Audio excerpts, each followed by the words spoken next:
city effortlessly blends old and new, leaving an indelible mark on those lucky to witness its splendor.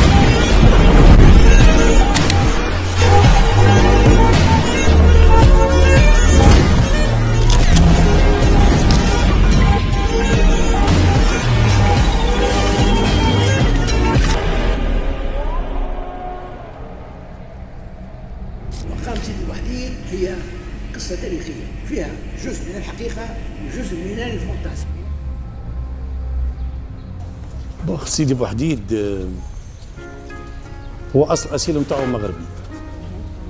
أي نقل من المغرب جاء الحمامات، وقبل كان مناضل ما نعرفش باش محارب، ما نعرفش المقاومة اللي قاعد يحارب فيها. لحقوا عليه قالت له في البلاصه هذيك اللي موجود فيه تو قائد سيدي بوحديد.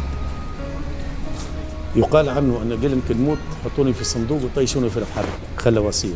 ثم اللي يقول جات الدوله نتاعو وهزته من هنا، سمعوا به مات، جاو هزوه من الحمامات.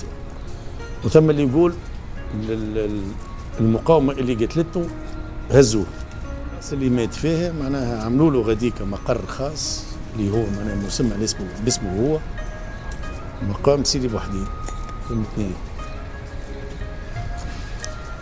عملوا فيه قهوه غاديك عربي، باراسولات عربي بتاع كيما تشوفك الباراسول الزعف هذيك قبل كان.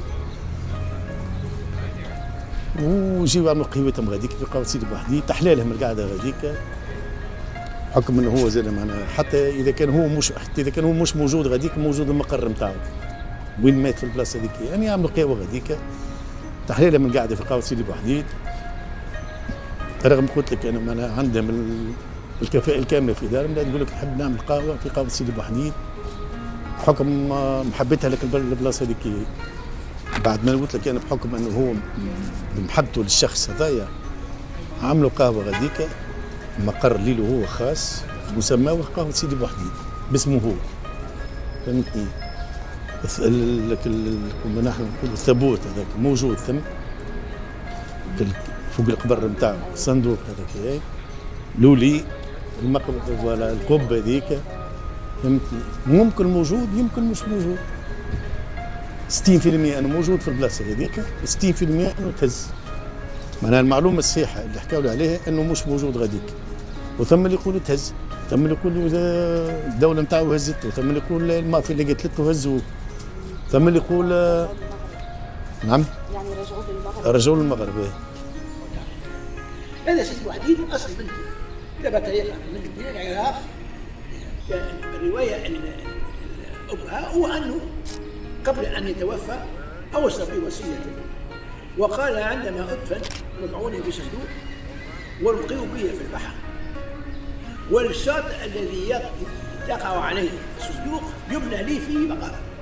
جاء صندوق في البحر يعوم ويمشي وارسل في هذا المكان فاقاموا مقام.